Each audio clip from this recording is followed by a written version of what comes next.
मेरे प्यारे देशवासियों, भारत माता की जय। जय हिंद, वंदे मातरम।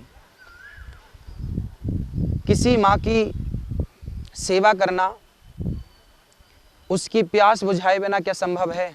मैं बात कर रहा हूँ भारत माँ की, जिस माँ की आप और हम जयकारा लगाते हैं, जिस माँ से आप और हम बहुत प्यार करते हैं, यही भारत माँ, यही पृथ्वी माँ आज प्यासी है।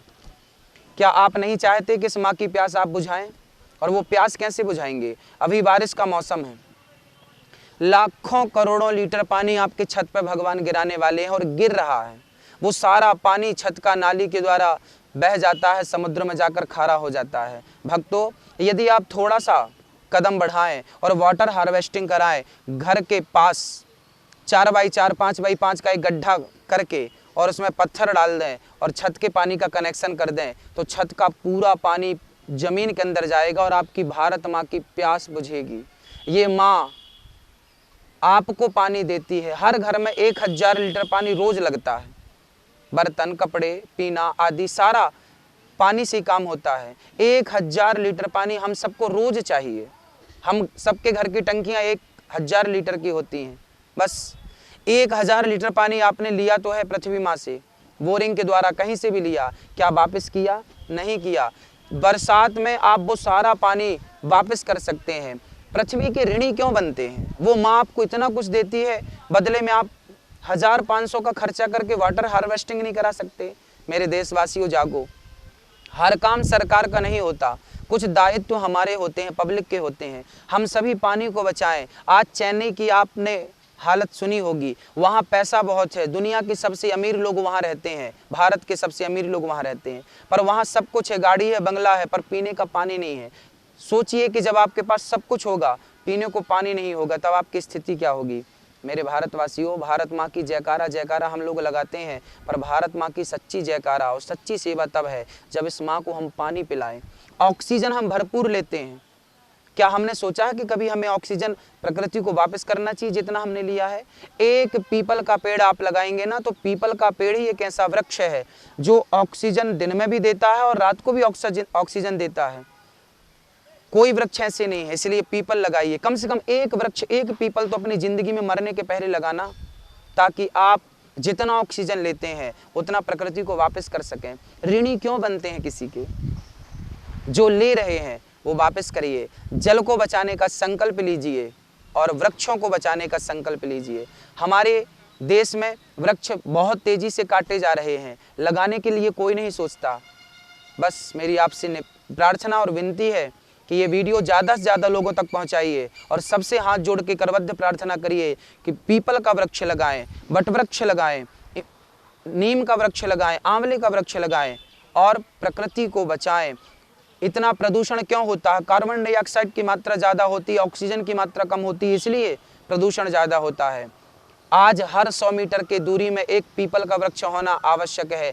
तब ये भारत माता बचेगी, तब हिंदुस्तान बचेगा। जब वृक्ष बचेंगे, जब जल बचेगा। जल जहाँ होता है वहीं तो लोग रहना पसंद करते हैं। हरियाली जहाँ होती है वहीं तो लोग रहना पसंद करते हैं। हरियाली नहीं होगी, जल नहीं होगी तो वीरान नहीं हो जाएगा हमारा भारत। इस भारत को आप बचाइए, इस भारत की रक्षा आप करिए, इस मातृभूमि की रक्षा आप करिए। अपने वतन से प्यार करते हैं तो करिए। मैं एक छोटा सा वाक्य आपको श्रवण कराता हूँ। हमारे दुनिया में एक छोटा सा देश है जापान। जापान ने जब खेती उगाई, उसके एप्पल की, सेब की उसने खेती करी। जब खेती पक कर के किसानों के घर पे आई तो वहाँ के लोगों ने वो सेब खाए, एप्पल खाए, तो वो सेब कड़वे थे। अमेरिका को पता चला कि यहाँ का सेब कड़वा है, तो क्यों ना मैं उतार दूँ अपना सेब बाजार में।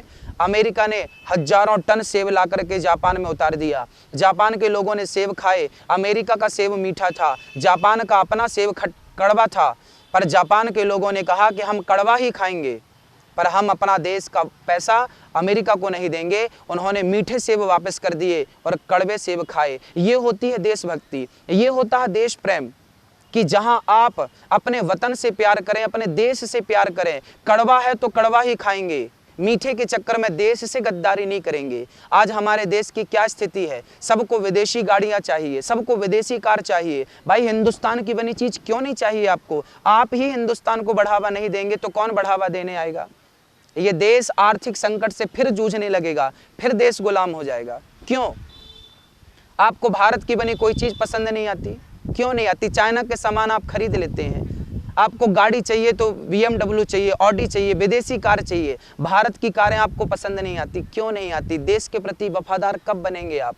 जागरूक कब बनेंगे आप? देश के प्रति मिट्टी से प्यार कब करेंगे? राम जी जब गए थे ना, तो अपने अयोध्या की मिट्टी अपने साथ ले गए थे। 14 साल तक जब उन्हें याद आई अपने वतन की, तो वो अपनी मिट्टी निकाल करके राम जी ने और देखा कि ये मेरी मातृभूमि है। जननी जन्म भूमश्च स्वर्गादपि गरीयसी, जन्म देने वाली माँ और पृथ्वी भूमि स्वर्ग से श्रेष्ठ होते हैं। अपने देश से, अपने वतन से प्यार करना सीखिए। जिस देश के लोग उस देश से प्यार करते हैं ना, वो देश हमेशा संपन्न और आगे समृद्धि की ओर बढ़ता है। अपने बच्चों को जागरूक करिए कि स्वदेशी अपनाएं, भारत की बनी चीज़ें ही। आज हिंदुस्तान का किसान फांसी लगा के मरता है, गन्ने का किसान, उसका जिम्मेदार कौन? सरकार पर आप ठीकरा फोड़ देते हैं, सरकार जिम्मेदार। सरकार जिम्मेदार नहीं है, हम और आप पब्लिक जिम्मेदार है। आज हिंदुस्तान में गन्ने का जूस कोई नहीं पीता, कम पीते हैं लोग, पेप्सी कोका कोला ज़्यादा पीते हैं। आपको विदेश की बनी पेप्सी कोका कोला पर विश्वास है, पर गन्ना नहीं पीते, गन्ने का जूस नहीं पीते आप। तब तो किसान गन्ने का फांसी लगा के मरता है। आपने गन्ने का जूस पिया होता तो क्या भारत का किसान फांसी लगा के मरता? आपने पेप्सी कोका कोला को बढ़ावा दिया, क्या गन्ने के जूस को बढ़ावा दिया? हमारे देश के गन्ने का जूस हम विदेश में भी सप्लाई कर सकते थे और देश को समृद्धवान बना सकते थे, देश के किसान को सक्सेस कर सकते थे। लेकिन नहीं, हम पढ़े लिखे लोग हैं, हमें देश से प्यार कहाँ? हम पेप्सी कोका कोला पियेंगे पर गन्ने का जूस नहीं पीते। ये गद्दारी है देश के प्रति, ये ठीक नहीं है। भारत से प्यार करिए, अपने वतन से प्यार करिए, गद्दार मत बनिए। हर चीज़ खाने पीने के पहले, खरीदने के पहले सोचिए, क्या ये हमारे भारत की है? क्या इससे हमारे भारत में जो चीज़ बनती है उसके बेनिफिट क्या होते हैं? भारत में कोई फैक्ट्री है तो वहाँ 10,000 मजदूर काम करेंगे, 10,000 लोग काम करेंगे, हमारे लोगों को रोजगार मिलेगा। हम खरीदेंगे तो हमारे लोगों को रोजगार मिलेगा, उन्हें शांति मिलेगी, उन्हें जॉब मिलेगा। और विदेश की चीज़ खरीदते हैं तो विदेश के लोग, उन्हें जॉब मिलता है, उन्हें पैसा मिलता है, हमें क्या मिलता है? इसलिए स्वदेशी अपनाएं, भारत बचाएं, हर चीज़ भारत का होना चाहिए। मैं निवेदन करता हूं सरकारों से भी कि हमें किसी देश से छोटी छोटी चीज़ें, आज सुई भी खरीदनी होती है तो चाइना से खरीदनी पड़ती है, छोटी छोटी चीज़ों चाइना पर निर्भर है। हम भारत के लोग क्यों पीछे रह गए? क्यों नहीं बनाते अपना? क्यों नहीं भारत को विकसित करते? मेरी आप सबसे प्रार्थना है, भारत माँ से प्यार करिए और भारत की बनी चीज़ों पर ही ध्यान दीजिए।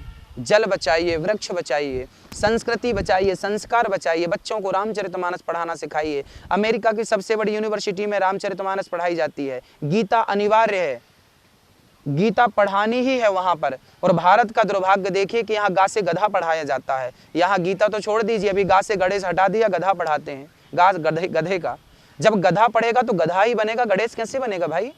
आप सभी जानकार हैं, समझदार हैं।